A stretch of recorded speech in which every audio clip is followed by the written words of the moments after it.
Yes, प्रणाम है आप सभी को। मैं आज आपको डीएलएड सेकेंड सेम के जो बच्चों को आज मैं आपको बताऊंगा कि आपका जो पद्य जो साहित्य जो होता है आपका, अगर हम बालकों को पद्य साहित्य का ज्ञान अगर हम चाहते हैं दें, तो मैं डॉक्टर प्रशांत बताऊंगा आज आपको कि हम कैसे पद्य का जो ज्ञान है वह हम बालकों को दें, तो देने की आखिर जो हमारी विधि हो वो क्या हो। तो सबसे पहली बात तो यह है कि मातृभाषा आपकी हिंदी में पद्य साहित्य का बहुत बड़ा महत्व है। और यहाँ तक कि हम बात करें तो ये जो आपके पाठ और जो हैं ये सब कुछ सबसे पहले जो था वो सिर्फ पद्य साहित्य ही था। यहाँ पर आपके जो लेख और जो पाठ नहीं लिखे जाते थे। भारतेंदु साहब से पहले, हरिश्चंद्र साहब से पहले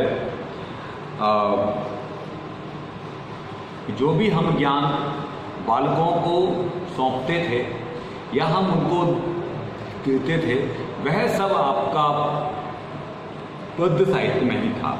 अच्छा, और हिंदी में जो पद्य और जो शायरी जो है, कविताएं जो हैं, वो प्राय हम क्या देखते हैं कि जो भी हम शायरी या गीत या कोई अंध कोई पढ़ते हैं, दोहा पढ़ते हैं, तो हम देखते हैं कि उसमें पर्यायवाची आपके जो होते हैं शब्दों का बहुत ज़्यादा हमें प्रयोग देखने को मिलता है। और परंतु यहाँ पर वो तो होता ही है, लेकिन साथ में हमको थोड़ा सा अंतर भी हमको देखने को मिलता है। और यह जो आपका शब्द है, कौन सा वाला आपका शब्द है, काव्य, यह जो शब्द है आपका, यह शब्द क्या है कि यह आपका देव वाणी जो आपकी संस्कृत भाषा का पर्यायवाची शब्द है। और देववाणी में यह प्रयोग साहित्य के लिए प्रयुक्त होता है। मतलब आपके जो है वो देववाणी आपकी संस्कृत में साहित्य के लिए प्रयोग किया जाता है। और देववाणी में काव्य साहित्य के दो भेद किए गए हैं, पद्य काव्य और आपका दूसरा जो हम आपको सबसे पहले से बता रहे हैं पद्य, और आपका दूसरा होता है गद्य। गद्य काव्य भी आपका, गद्य जो काव्य है वह भी है। और पद्य का अर्थ जो है वह है आपकी है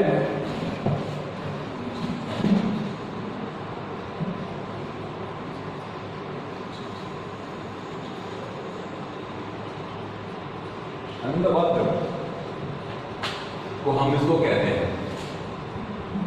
मतलब क्या है कि कहने का तात्पर्य है कि पद्य को हम मात्राओं और परिभाषाओं में, विधाओं में व्यक्त करते हैं। और जब यह कविता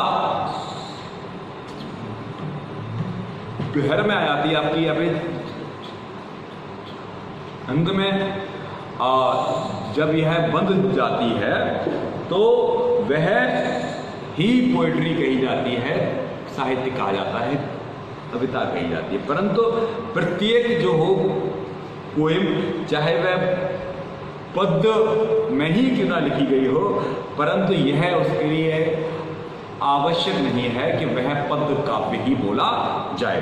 और देववाणी में जो पद्य को जो कहा जाता है वह आपका श्रव्य होता है। आपका श्रव्य काव्य मतलब सुनने वाला काव्य, इसको कहा जाता है देववाणी में।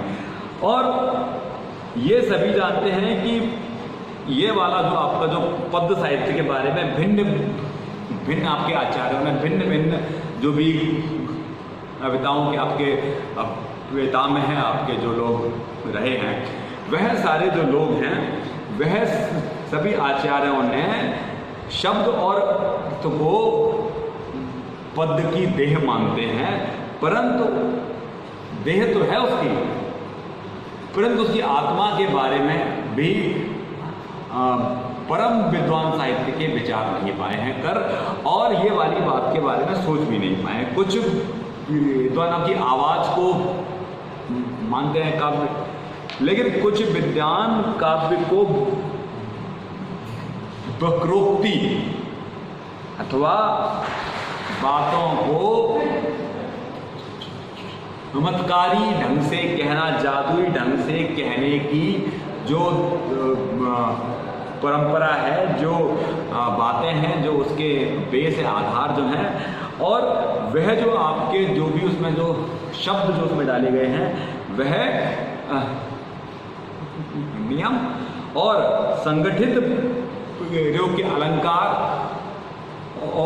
और आपके रस से परिपूर्ण होते हैं, और ये सभी आपके मन के भावों को और जो भी आप अपने मन में फील करते हैं, वह उस भावना में जादुई ढंग से कोई कार्य करते हैं, और वह विचारों को और दूसरे आपके अन्य बातों से किसी भी भावना की अनुभूति के बारे में सोच सकते हैं और विपरीत प्रतिक्रिया भी दे सकते हैं। अच्छा, और यह भी सबसे बड़ी बात है कि आपके जो मन का भाव है वही आपका जो है पद्य या फिर आपका पद्य साहित्य कहा जाएगा। मतलब जो भी आपके मन के भाव जिनको आप गीत लय में सुर और ताल में सोचते हैं, वह सभी आपका पद्य ही माना जाता है। और कुछ विद्वान क्या कहते हैं, कुछ विद्वान कहते हैं कि ध्वनि के आपके जितने भी आपके सार हैं, आपके पॉइंट्स हैं, तत्व हैं, वक्रोक्ति आपके रीति अलंकार है, और अलंकार है, उसकी बहर है, उसका काव्यशास्त्र है। तो जहाँ जहाँ पर ये सभी पद्य के जितने भी विधान बताए गए हैं, इन पद्य के विधानों से होते हुए जो भी हम रचना बनाते हैं, वह आपकी पद्य साहित्य का काव्य ही कहा जाता है। और यह भी आपको बता दूं कि वीर, चाहे आपका हिंदी पद्य साहित्य के चाहे वो चारों काल रहे हों, वीर गाथा काल, भक्ति काल, आपका स्वर्ण काल, या फिर आपका द्वितीय आपका काल रहा हो, चाहे आपका वह चौथा आधुनिक काल रहा हो, सभी चारों कालों में पद्य को ही एक महानता दी गई और महत्व दिया गया।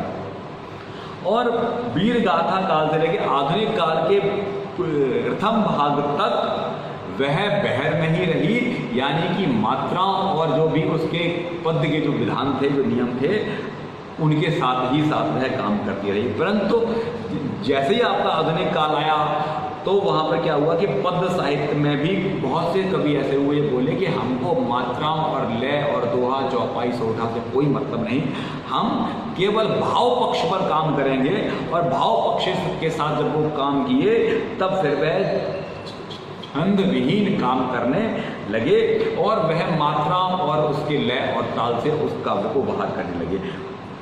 परंतु अगर जो आपका काव्य है वह लय, मात्रा, सुर, ताल, ज्योति और गति में नहीं है, तो वह जो भी उस काव्य को देख रहा है, सुन रहा है, वह उसके दिल को छू नहीं सकता। ये चीज आजकल मानी जाती है। और जब तक हम उसकी सांद्र अनुभूति नहीं करवाते, जब तक कोई भी काव्य को पढ़ने के बाद हमारा जो मन है उसमें काव्य की सांद्र अनुभूति नहीं होती, तब तक वह पद्य साहित्य यानी कि काव्य और गीत, कविता नहीं माना जाता है। भारत की जितनी भाषाएं हैं, उन सभी भाषाओं की जो माँ है वह आपकी देववाणी संस्कृत भाषा मानी जाती है। सभी भाषाएं, पूरे विश्व में जो भी भाषाएं हैं, उन सबकी माँ केवल संस्कृत भाषा ही है। इसलिए हिंदी भी संस्कृत भाषा से ही का ही एक भाग है, एक प्रकार है। और प्रत्येक प्रादेशिक भाषा हिंदी को विकसित साहित्य से अपने को संपन्न, संवर्धित मानती है और बहुत ज़्यादा अपने आप को विकासशील भी महसूस करती है। किसी भी भाषा का साहित्य दो पर्यायों में आपके सामने दिखाई पड़ता है। और सबसे पहला क्या है कि सबसे पहला तो है प्रथम आपका साथ होना और दूसरा हित के साथ होना। मतलब साहित्य का जो मतलब ही है कि दूसरों के लाभ के बारे में सोचना, हित के बारे में सोचना। और साथ होने से तात्पर्य है कि जो शब्द और शब्द का जो भावार्थ है वह पहले आए और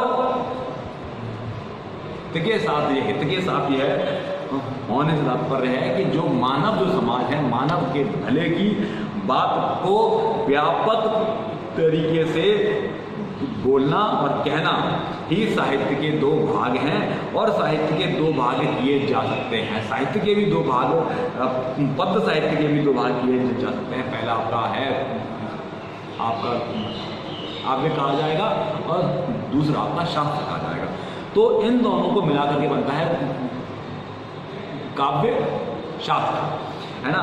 तो पद्य के बारे में अगर हम इसका परिचय, अगर हम इसका जानना चाहें तो परिचय बस इसका यही है कि जो भी वाक्य, जो भी भाव हम अपने गति, लय, सुर, तय, ताल, दोहा, छंद, सोठा के और पद्य साहित्य के विधान के स्वरूप मानते हैं, वह आपका पद्य साहित्य कहा जाता है। और पद्य साहित्य में ही गीत, कविताएं, दोहा, सोठा, शायरी, गजल, मुक्तक, चौपाई, छंद, ये सारी चीज़ें उसमें आती हैं। तो आज हम आपको बताए थे कि पद्य साहित्य क्या होता है और पद्य साहित्य का परिचय क्या होता है।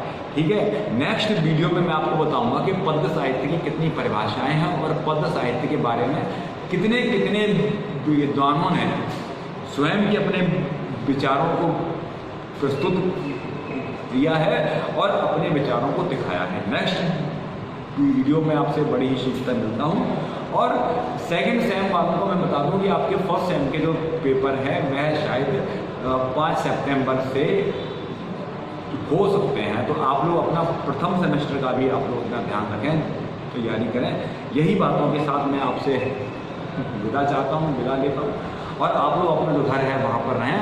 तो स्टे सेफ। मैं doctor Shanta Mishra, DLED second same की हिंदी की आज उसमें ज्ञान है। आपको आज मैंने बताया कि पद्य साहित्य की क्या भूमिका होती है और पद्य साहित्य को कैसे बताना चाहिए या पद्य साहित्य का ज्ञान कैसे हमें देना चाहिए। तो यही सब बातों के साथ मैं आपसे विदा चाहता हूँ।